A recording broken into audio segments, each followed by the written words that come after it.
Cool. Well, hello, everybody. I'm Alex Theory. I am CEO and co-founder of a company called SenSync, which stands for Sensory Synchronization.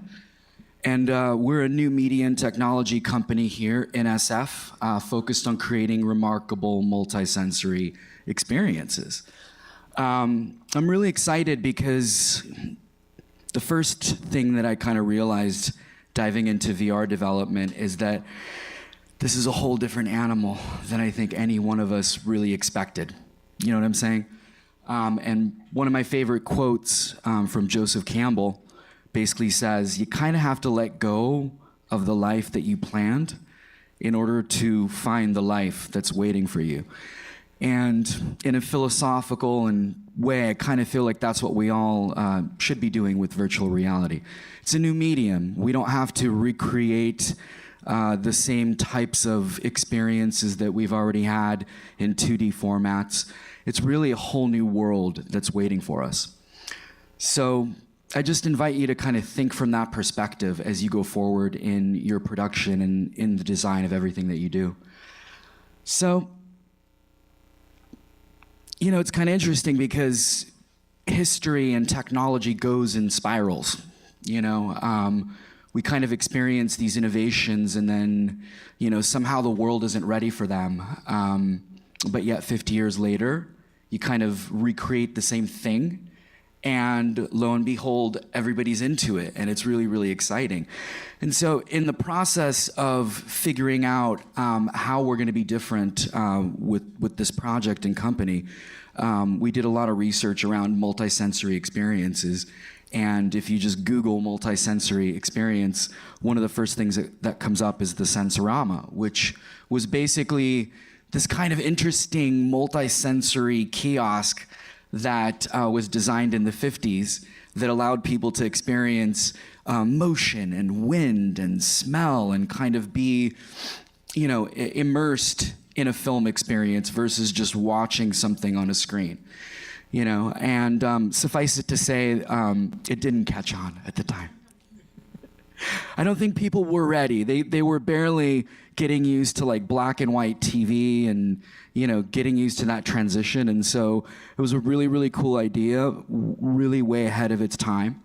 But people weren't quite ready. The interesting thing is, before moving forward, I invite you guys to just ask yourself this question. What really creates an amazing, memorable experience? Think back to like one of the most powerful, incredible experiences that you've had in your life. What were some of the things that you remember about that? Exactly. Usually, you know, whatever your answer is, and I'm curious to hear you guys after this talk, but it has something to do with your senses. You know, whether it was like standing on a beach and feeling the wind blow in your hair and smelling the ocean, smelling the bonfire, feeling the warm, you know, mist on your skin. It's all sensory. We're sensory beings. We're here to experience life in this really rich and powerful sensory way. And so some of the most remarkable and memorable experiences that we have is through our senses. You know, I think one of the most amazing things about VR as a new medium, potentially a new art form, is that it really gives us the opportunity to be completely immersed in a different world, get completely taken out of our current space and be put somewhere completely different. So then the question becomes, what environment do you want to be in? What environment is most conducive to spend a lot of time in? You know, it's kind of fun because, you know, originally when people started to develop stuff for VR, like everybody started to focus on first-person shooter and being immersed in these zombie environments. And I love gaming, I love FPS, I technically love zombies. But when you start to develop and you start to be immersed in these environments for long periods of time, do you really want to be immersed constantly in things that are scaring you, that are frightening you, that are agitating the fight or flight response? So that's a question that we started to ask. And we also began to notice that a lot of media that's out there currently is really triggering, stress and kind of fear and anxiety. And everybody who's tried VR here will tell you one thing. The first thing that you notice when you do VR is that sense of presence. You're like looking at a different world. The scale of things is amazing. You're really feeling like you're there. So the question that we started to ask is, why not start to create amazing experiences? Why not start to create these amazing spaces that, instead of frightening you or agitating you, we're really inspiring you and potentially creating a harmonic and harmonized space for your well-being. So you guys already are familiar with this. I mean, it's pretty easy to say that most VR experiences are just using audio-visual stimulation, which is cool. I think that's enough to really get you present in the space. But, one of the kind of terms that's going on in the discussion around virtual reality and presence is when you get immersed in a different environment, your mind is looking for arguments to convince you that this place is real. So every single argument that you can give your viewer, your user, that their environment is real, facilitates that sense of presence and makes them feel like they're more fully immersed. So audio is great, and people experimenting with spatial audio and 360 audio is awesome. Obviously, visual is super cool. But there's a whole nother spectrum of experience through touch. I really love what Leap Motion is doing, with the hand interfaces and being able to do that. Somebody said tonight, scent, and believe it or not, as kind of cheeky as it sounds, and I know we've all heard of like smell-o-vision and all of these things that have come before us, but we really are poised in history right now to experience a revolution of our senses. Just starting basically this year and over the next couple of years, there's going to be a whole new line of digital scent devices coming out. I'm just curious, how many people here have tried or even seen a digital scent device? Okay. Great. Yes, Andy, it's kind of like an air freshener, but you could hook it up to Unity and program it, along with your VR experiences. It's interesting. There's teams around the world that we've been in contact with that are developing these interfaces that maybe one day are going to be in our mobile phones. So, for example, somebody that you're in love with, they send you a rose GIF. You're going to potentially be able to actually smell that, when you receive it. They're talking about stuff like that. Obviously, certain things are going to be applicable and certain things are not. So that's kind of what I wanted to touch in on today on a very high level with you guys.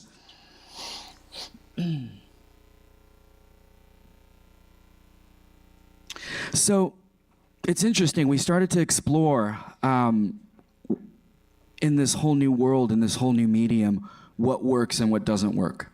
And guess what we found? A lot of things work.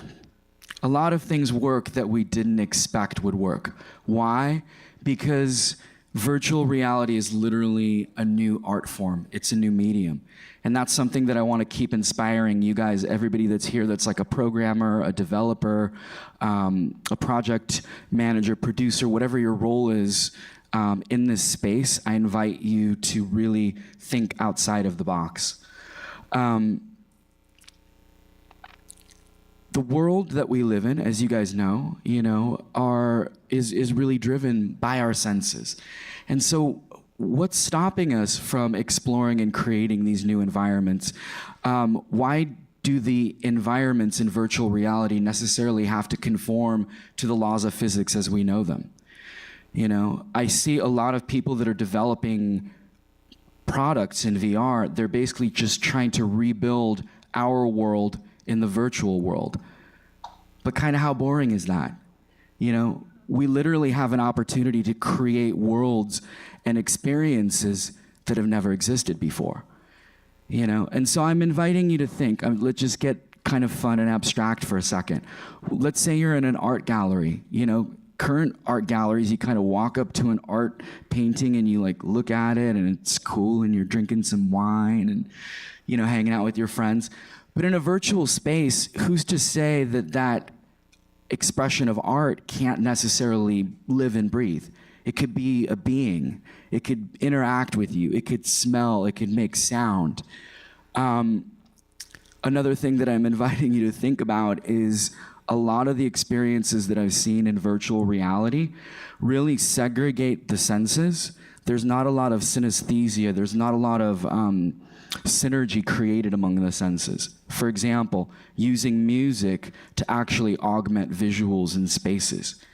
You know what I mean? That's one of the coolest things that we discovered kind of early on, was just the mere fact of creating a synesthetic effect between audio and visual was really so powerful, because those are our two primary senses. What we decided to do after that was actually take it one step further because, audio visual is amazing. But what we started to experiment with was tactile stimulation. And we got into haptic feedback and all that kind of stuff. And we realized we wanted something a little bit deeper.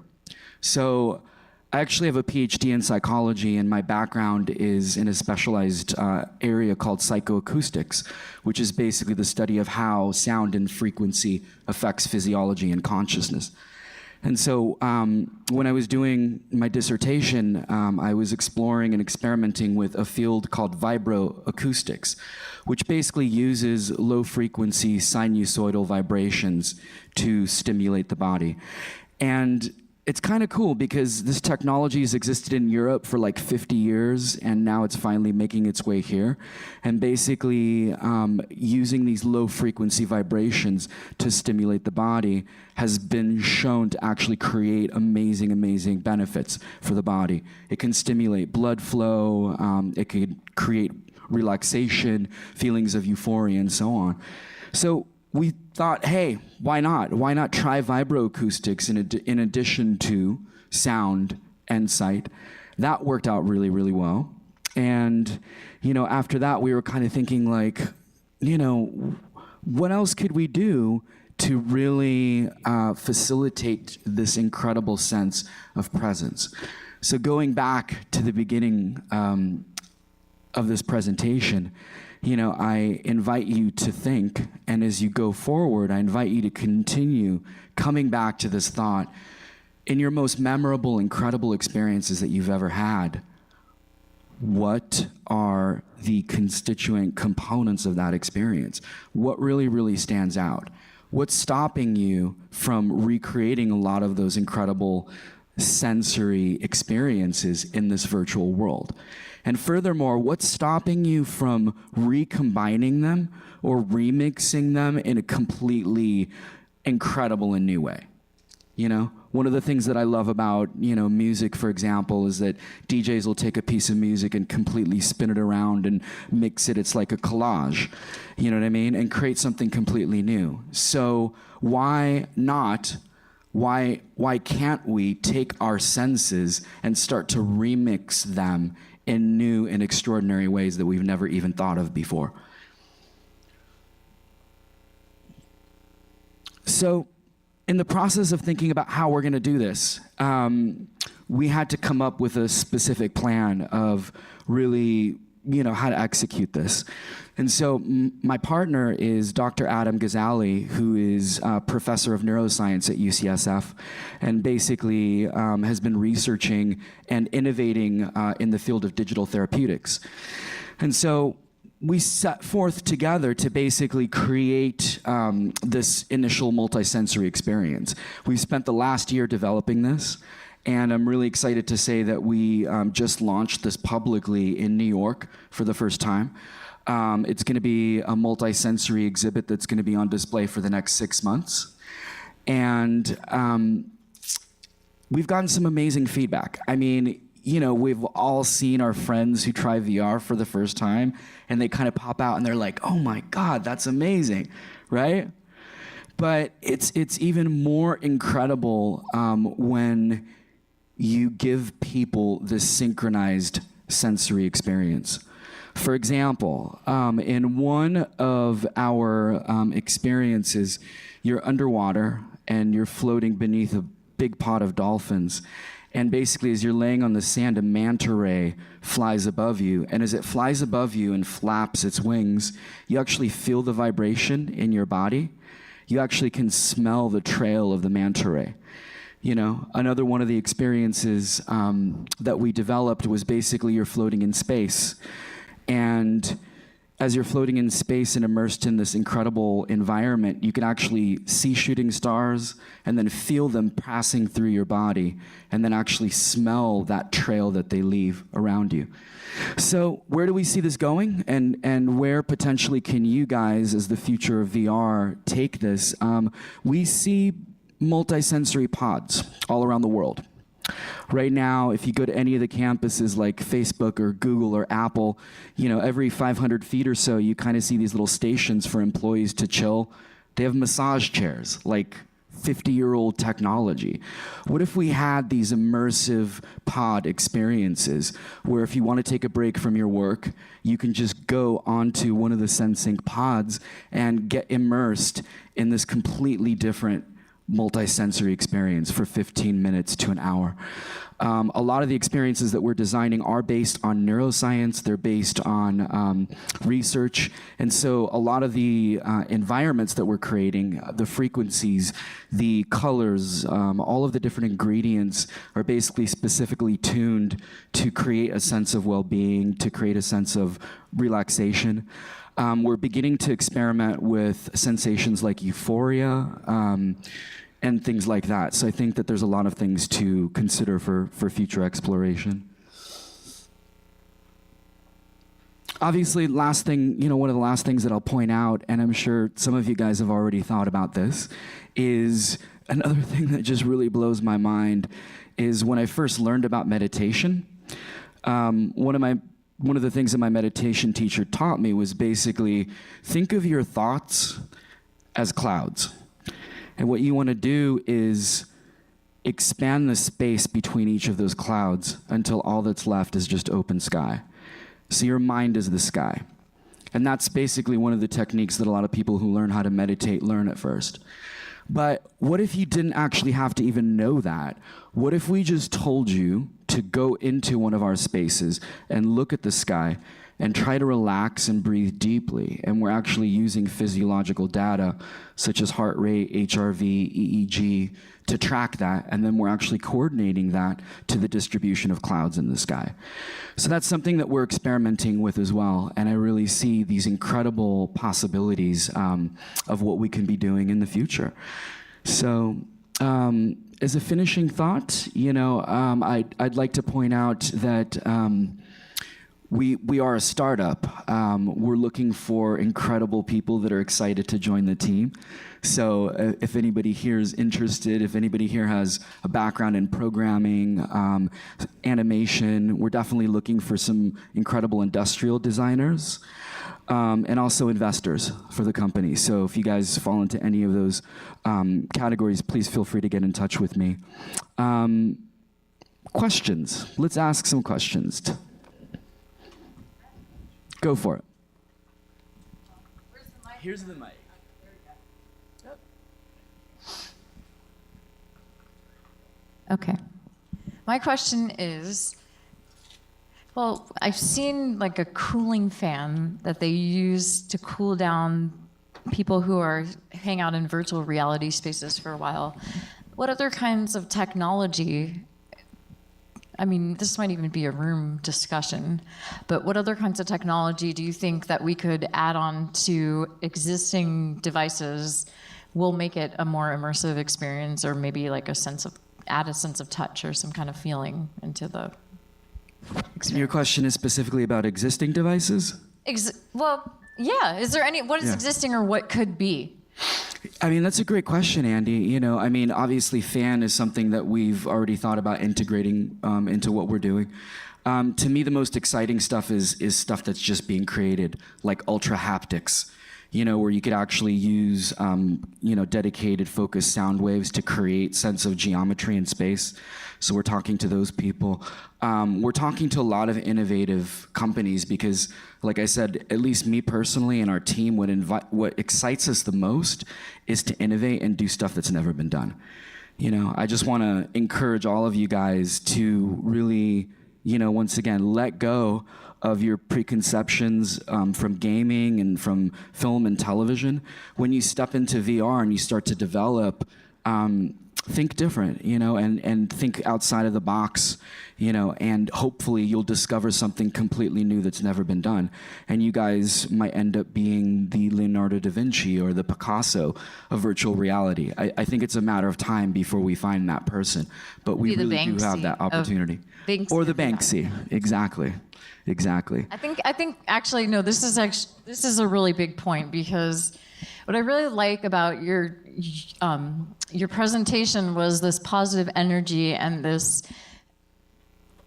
this dedication to inclusiveness and well-being and feeling good and inspiring good within our decisions, our design decisions.